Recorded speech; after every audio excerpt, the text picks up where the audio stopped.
Hi guys! Over the last couple of days, I've gone through all the grade 80 legendaries, and I've looked through all the numbers and how it's going to affect my heroes and so on. And I would love to share my findings with you so that you may use that to make your decision in purchasing your grade 80 legendaries.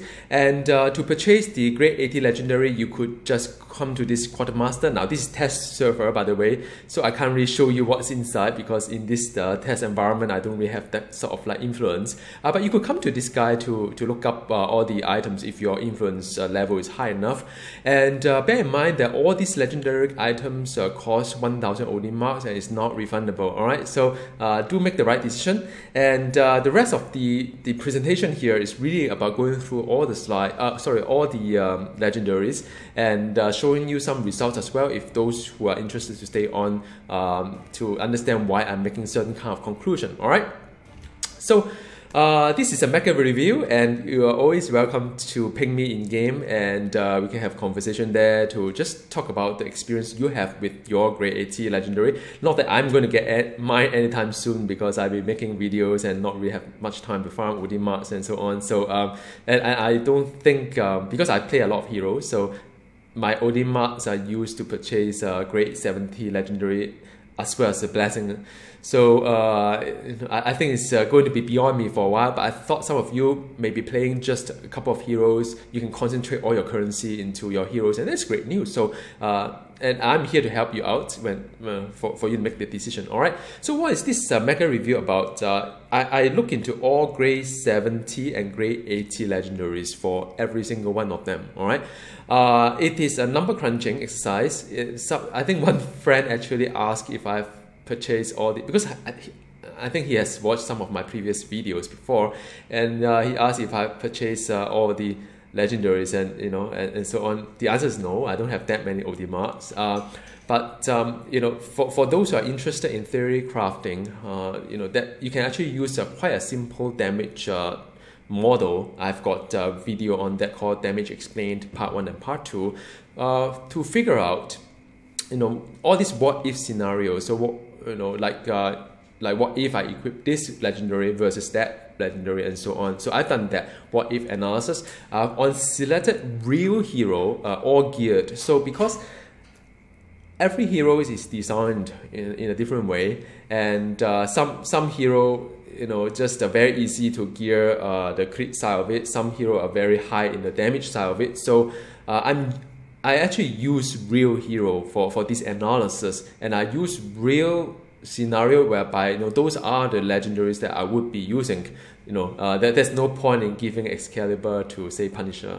I mean, I wouldn't. I could. I mean, you could, but So these are just some of the example what I'm going about. And for those heroes that I do not have spirit issues, there's no point in playing a scenario or what if I put a crystal on that hero and so on. All right, and I think if you have watched my previous video, there's a lot of presentation number and so on and so forth, but it's hard to digest what it really means. So I normalize all the score per hero so that you can tell more, like if you have gone to Tom's Hardware and look at all the video card review and so on. You have all this bar and whatnot. So I've done the same for all these legendaries. All right, so I hope it's useful to you. Now there are some small prints here and there. Just be mindful. Theory crafting is a journey, right? Because I'm going through this journey as well. I don't claim to be 100% correct. In fact, I made a little bit of mistake in my previous videos on analyzing Gungnir, and I've since corrected it. Although the conclusion is the same, but at least the gap is actually coming down a little bit. So I'm going to show you that result as well. Now, what works for my hero may not work for you. That's very important to understand that, because the way I gear, you may gear a lot higher than I do, and and so on. Maybe you're not geared as much as I do. Maybe you do not have the kind of like omega points I have. So I mean, what works for me may not work for you. Having said that, I'm seeing some consistent patterns when I look through a few of my selected heroes, and I'm pretty confident in making certain claims on on the following slides on what is the best for what scenario in terms of the legendary. But feel free to take a look and challenge as well. I mean, if there are things that you may not agree, that's fine. You know, we can always have a discussion, and I'm always eager to learn from you as well. All right. Not all the affixes are being included in this analysis because some of the affixes are like health or defense or spirit. I mean, how do you really quantify that? It's kind of a little bit hard, although I know Gazillion has this budget system, which I may or may not agree with, but I mean, those are not in my analysis. And also some of these like flat damage, like 1% chance to deal X amount of damage with the 20-second cooldown, those are also a little bit hard to model as well, because it depends on how often you hit and whether you can go for the proc within a reasonable time frame or not. So, but by and large, those number, although it looks very big, but it's not really that big. I mean, those of you who are in endgame easily can land a blow for like multi-million hits on a target. So what is this, like a couple of 100,000 here and there over a period of like half a minute. So those are not in my analysis. So but if you have some special requests, thinking there's some affixes that are very important that I may have missed it, let me know. I'm happy to model that for you as well. All right. And Gazillion may change all the stats in the future. So this video I'll try to update it as and when Gazillion change the game. Which I mean they make a round change for the grade 70 legendary. I'm not surprised that they would do the same. All right. So the first result we'd like to show you is that if you look at Gungnir for grade 70, I run through quite a number of my heroes now that I fixed my formula. Grade 70 Gungnir is always the best for me, unless it's this summoner. All right. So grade 70 Gungnir is always the best for a hero, for any hero out there, through my calculation. But when it comes to the grade 80, it is no longer so. It is not the best anymore. So don't use experience with grade 70 and apply to your grade 80, thinking that you are doing the exact same thing and you will get the exact same result. That's why I disagree with Gazillion saying that all these grade 80 legendary cannot be refunded, because when the experience is so much different at that tier, how can you blame us for not being able to realize that? Just because we can experience freely on grade 70 legendary. So, but that is just Gazillion's game philosophy. Put that aside. So when it comes to Gungnir, you look at the 3,000 crit damage rating. So that translates to about 37.5%. Now, what does it really mean, right? 37.5, say 40%, right? You don't crit for 40% of time, right? So you crit like maybe 50, 60% of the time. So that 40% immediately drop to say 20 or whatnot. Now, although that percentage is also being scaled up by a normal damage. Usually, if you gear your hero right, your normal damage is about 300 to 400-ish. Right, but your crit components, as you watch my previous some other video, is about 250%. So although that 20% from crit damage rating, because you cut it by half, say, it's being scaled up a little bit better with the normal damage, is still not comparable to other legendary I'm going to talk about here. 1000 crit hit rating is about 7%. It may seem a lot because I think Gungnir, one of the good things about Gungnir is about crit. But then you look at the grade 80 legendaries out there, like some of the one that I'm going to show you, they are having 1000 crit hit rating anyway. So you are trying to use the crit damage rating 3000 to beat the say 2000 from Warlock, right? It doesn't work. I tell you why it doesn't work. If you look at the costume affixes, the budget from a budgeting perspective. Crit damage rating versus damage rating is about 3 to 1. Bear in mind that in order to derive the actual percentage for crit damage rating, you divide by 80. For damage rating, you divide by 40. So, it is about percentage to percentage about 1.5 times, right? What it means is that if you look at, say, the other legendary that give you 2000 crit damage, 2000 damage rating, I would expect Gungnir to have 6000 crit damage rating. If you go along with the whole costume affixes, and by and large, if you look at the costume affixes scenario wise, crit damage rating is always better than damage rating, but it's not by so much. I mean, I ran through mathematics behind it. It's not by too much. So 2 to 1 or 2.5 to 1 is about the kind of like trade-off that we should see, and clearly Gungnir is lacking behind. Now, what Gungnir could be useful is the Odin Rage there, because you gain about 1000 brutal strike rating, which could be quite a fair bit, and it gets scaled up by your gear as well. But I mean, by my calculation, is still not the best. All right. If you are playing a mental hero, you go for Warlock, the Warlock's Eyes, bar none the best. Alright, 2000 damage rating is 50% on top of your normal damage, and that's humongous, that's huge. And the 1000 crit hit rating is 7%, which is also great because it scales up your crit, and it will also scale up your brutal as well, alright? And the 1000 spirit, you may or may not need it, but I mean, by and large, that is a good thing to have, because I think spirit is harder to get in the game, in this game, than say health. I mean, the way I see it. So I mean, it is good. It is great. So if you are playing a mental hero, if your hero can switch to mental, like Psylocke, or you play a mental hero, if you have 1000 Odin mark to burn, Warlock is great. All right, the Warlock's Eyes is great. And for the energy, the Cosmic Control Rod is actually the best. And I compare hero to hero. The percentage gain from, say, Cosmic Control Rod is actually similar to the one that is for the Warlock Eyes and for the X as well. I'll talk about the X a little bit later. But the Cosmic Control Rod also gives you a pretty good damage, alright? So 1000 damage rating is 25%, plus 6 energy is 24%, add the 2 up is about 50%. So if you put Warlock's Eyes and the Cosmic Control Rod side by side together, you get the same damage rating roughly, alright? So 1% off, no big deal. Crit damage rating also, crit hit rating also the same, alright? So if you put the two side by side, it is actually, you're getting the same thing, alright? The only thing gained is that you're talking about the spirit versus the 1000 health, and you're talking about the some of the extra damage, like whatever twice per second, which is very minimal, versus you gain some spirit and health, which could be useful in patrol scenario. But it's not as though you can choose anyway. I mean, if you play an energy hero, you can't do a Warlock Eyes anyway. But I'm just saying that if you play an energy hero, you shouldn't feel inferior just because someone is using a Warlock's Eyes for mental. All right, that's the take-home message. X is, I mean, bar none the best for physical. And now, if you look at damage rating, it is not as high as the other two, which is the Warlock's Eyes as well as the Cosmic Control Rod.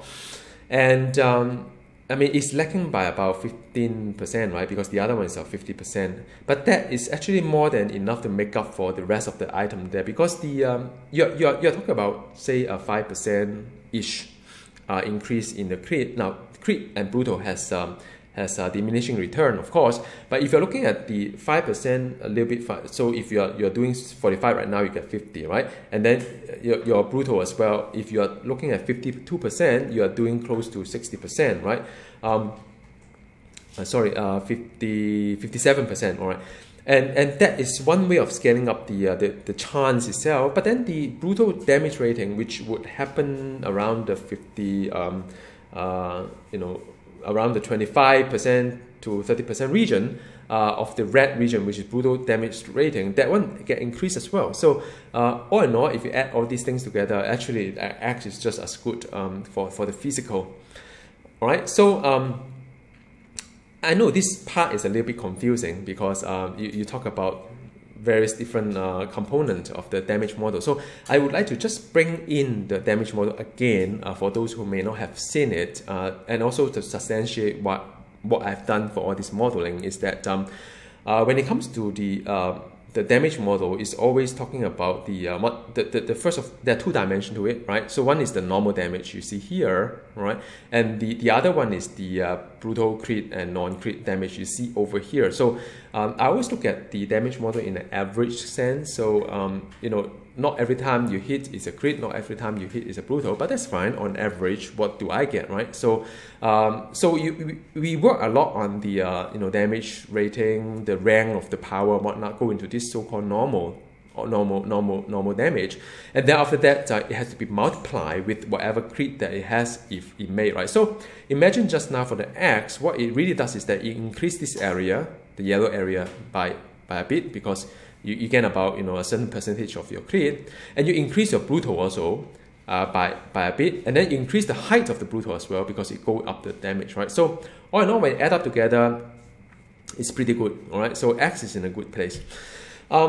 Trident, I've done another video on Trident now, because the way that I have to work for model for Trident is a little bit different from the way that I model for all these legendary, because all these legendary is quite straightforward. Those are just formula to calculate the normal damage versus all the crit and brutal.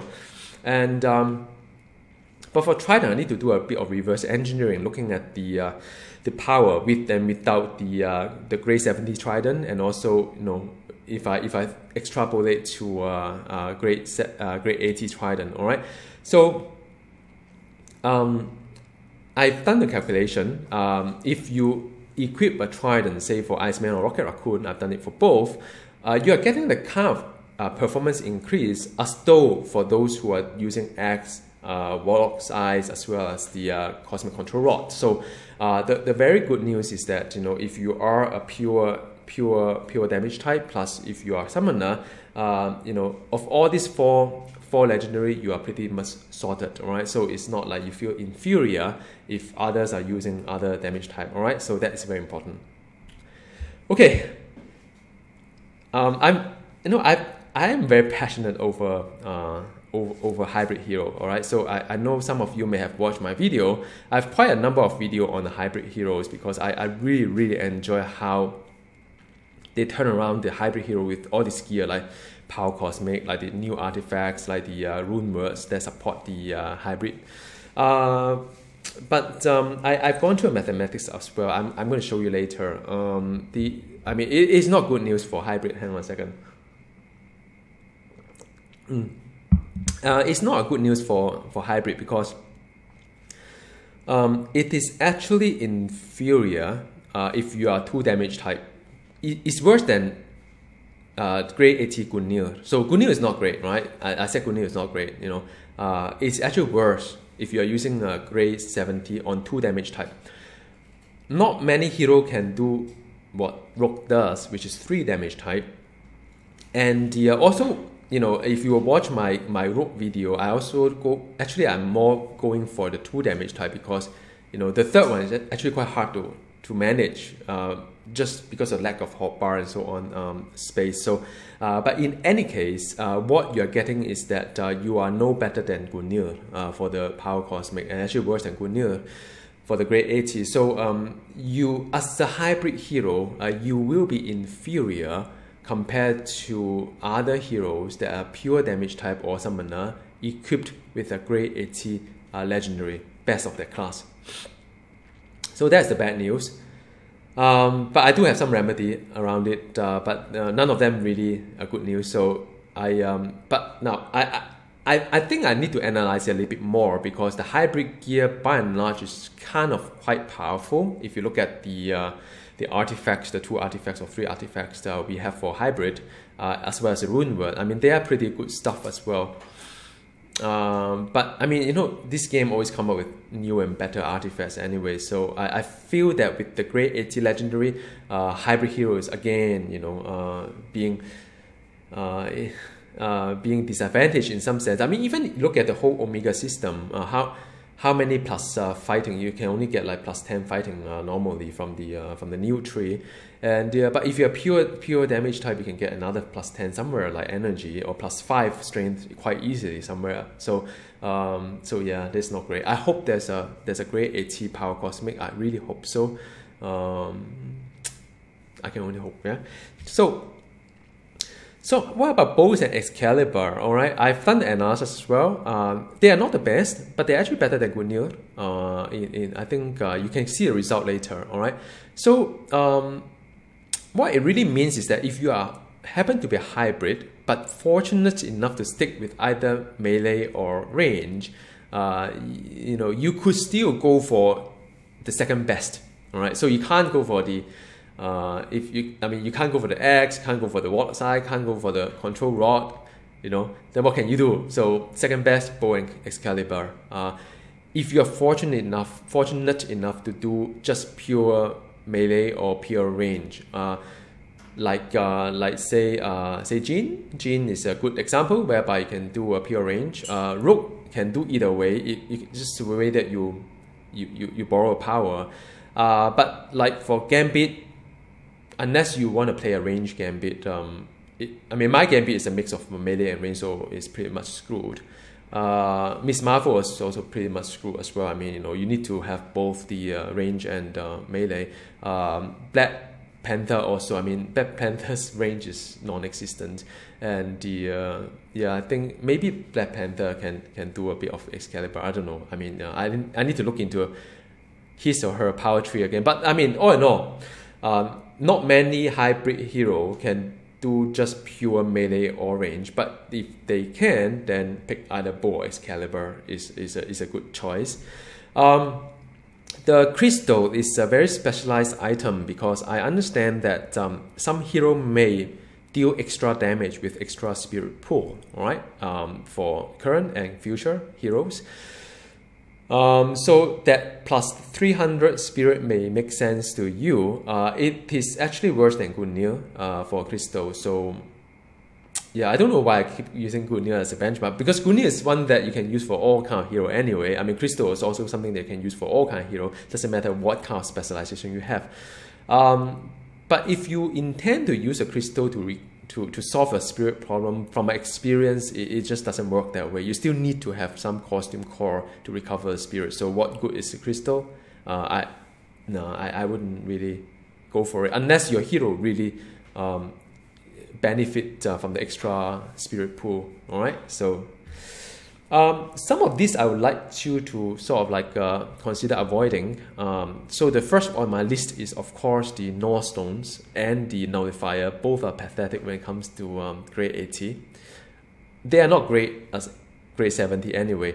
For Null Stone, maybe you could use it for movement hero because of the +4 speed, but after my analysis, if I have a melee hero that does movement like X23, I would go for, you know, first of all, I would go for the X for X23, of course, but you know, Excalibur, no, I mean, you know, I wouldn't go for Null Stones. So Nullifier is also like, you look at difference between the grade 70. Grade 70 is already so bad, and you know, no. And the okay, what about the winter, the cascade of the ancient winter? I've done analysis on that as well.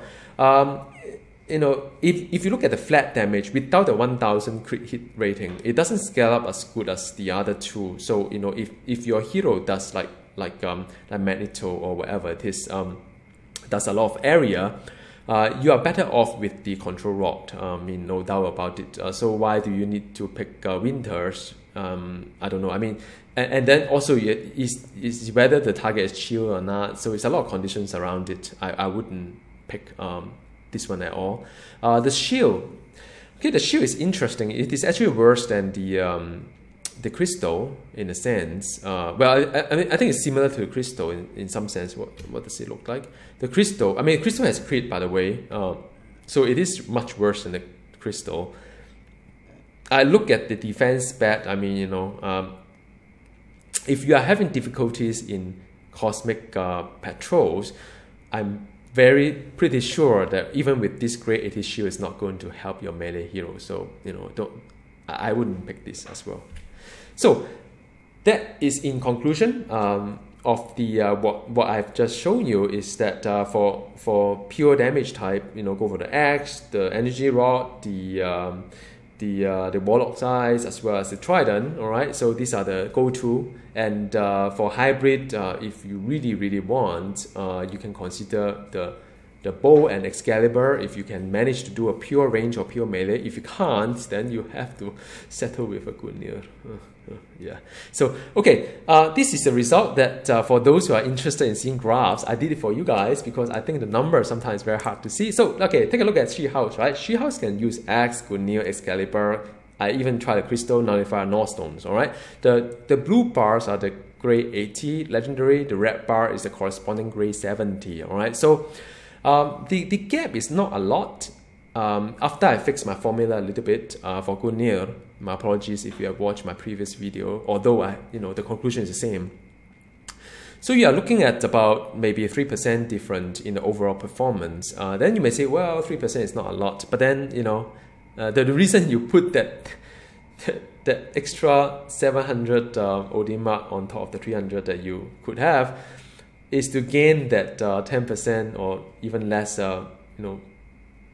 8 to 10% performance gain. So losing 3% is quite a fair bit to me, right? So, yeah, for She-Hulk, there's no doubt about it. The X is the best.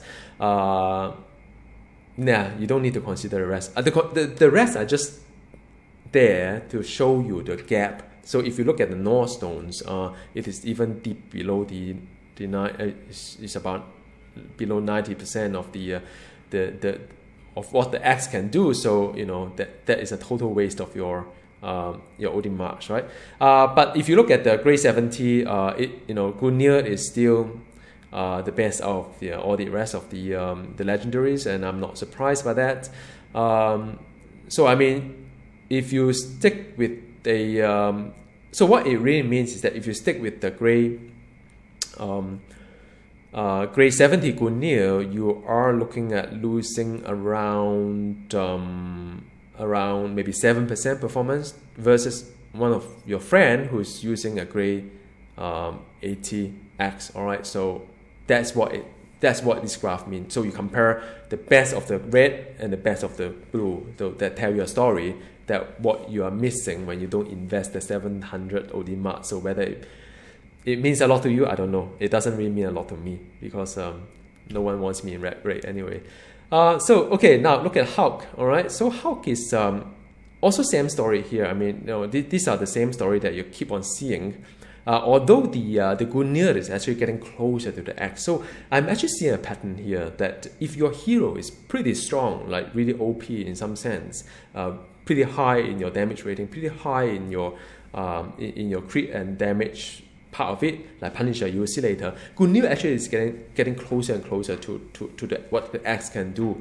But I should say one thing, right? I mean, how many heroes is as great as one of those OP hero, overpowered hero out there? So always pick the safest choice, which is the X for physical, right?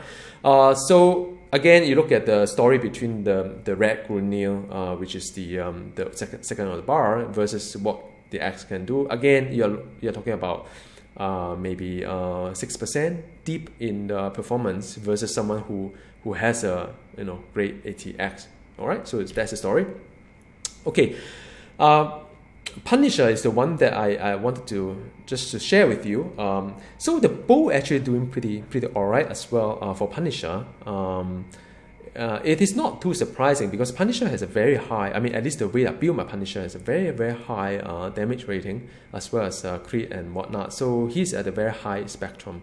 And also this is, I managed to keep the reload, the low ammo buff constantly on, so that is being factored into the calculation as well. So looking at this, I mean, Gungnir still doesn't beat the bow. So if you pick if you have to, forget about if it's not Punisher, right? Imagine it's another hero of a hybrid, then you can't use an X, then maybe bow is still a good choice. So if you're looking at the Gungnir as well, grade 70, you're losing about 5 to 6% again, versus someone who's rich enough to get a grade 70X. All right, so that is the story there. Bow is pretty alright as well, better than Gungnir. Invisible Woman is control rod, cosmic control rod, no doubt about it. And also the bow is again better than Gungnir in this case. And yeah, I mean, she actually gained quite a fair bit if you look at the score in terms of the performance gain versus a grade 70 Gungnir that you would be using. So somehow it scales pretty well for Invisible Woman for this grade 80 legendary. So yeah, I mean, you're looking at about 6% kind of like gain. So wow. All right, Magneto, same story. Control rod, cosmic control rod is the best. The Cascade if you manage to get all the 3000 damage rating for the shield and so on, it is actually quite good as a bow. But if you can get cosmic control rod, then why even bother with the second best, right? I mean, but all these are just to give you a sense. If you don't pick the right one, you are looking at losing certain kind of percentage. Like if you pick Gungnir for Magneto, you are losing close to 5% performance, which is quite a fair bit in this case. All right. Okay, almost there, almost the end of the slides. Doctor Strange is a mental, so I also look at mental and look at Warlock. So same story, Warlock come out the best. Bow is still better than Gungnir for mental build. I put in Crystal as well because my Doctor Strange does have spirit issue, so it is pretty realistic in a sense. The Crystal is not as good as the Gungnir, and in fact, if you look at the performance between Crystal and the Grey 70 Gungnir, the gain is not that great. So yeah, I mean Warlock. And Psylocke. So Psylocke is able to switch to mental, so everything go to mental. So if you look at the gap between the the Warlock and the Grey 70 Gungnir, which I'm using, it's actually quite a fair bit, right? I mean, it's more than 8% if I upgrade to Warlock for Psylocke. And it's really tempting, you guys know how much I love Psylocke. But the problem is that, I've a new issue with her because she doesn't survive in Cosmic Patrol, but that's a different story. So yeah, Warlock is a big gap there. You see the gap there. All right. Rook. Okay, so Rook, I've done the analysis for 3 damage type as well, 2 damage type, just to give you an illustration on what it really means, how much you are losing. All right. So if you look at the Rook, if you manage to actually do okay, the reason why I use Warlock in this example is that my Rook actually, when I pick the Omega system, I actually bias towards mental because it's a lot easier to gear mental damage for through the Omega system than say energy, because you can pick the Phoenix Force 3 rather than just the +10 energy with some defense stats. So that's why I wanted to see how well she, and she can just pick any power, right? I mean, she can pick any mental power if she wants to. So I was just trying to play around with it and understand, what it really means if I were to pick a Warlock. So it seems that the jump is pretty much. But if you look at the PC3, meaning that I've got 3 affixes for the power cosmic. It is still better than a Gungnir if someone really bothered to pick a Gungnir, but I think that's a very bad benchmark to go against. I mean, if I was to maintain my range build, I'll just pick a bow, right? But I mean, you're looking at the so I don't know. Hybrid is really not in a good shape, and if you're looking at the 2 power cosmic 2 affixes proc, is no better than a Gungnir. So that is a gap that I want to show you. Alright, the last one is Jean. Jean can do... My Jean is actually hybrid, but also biased towards mental.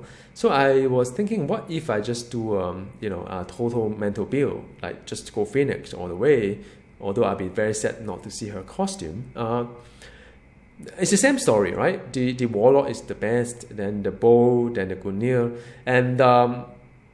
and if you are sticking onto the 2 affixes power cosmic, the 2 means that you have a +2 attribute through the rank 5. You are losing about 8% versus Warlock, which is quite a fair bit, right? I mean, think about it, 8%. Wow, it's really sad for hybrid. So yeah, so that is the end of the whole entire pack that I would like to show you, and I hope this whole pack has been useful, in the sense that it helps you to make some decision. As always, you are more than welcome to drop me a note and ask me about questions, and if you're interested to know how behind the scene work, I'm happy to make another video on that. But I don't want to make this too long. So yeah, I mean, just pick the right legendary. If you have the 1000 Odin mark, good luck to you, and congratulations, sorry. And just pick the right one, alright? So that's all, and have a great day. Bye.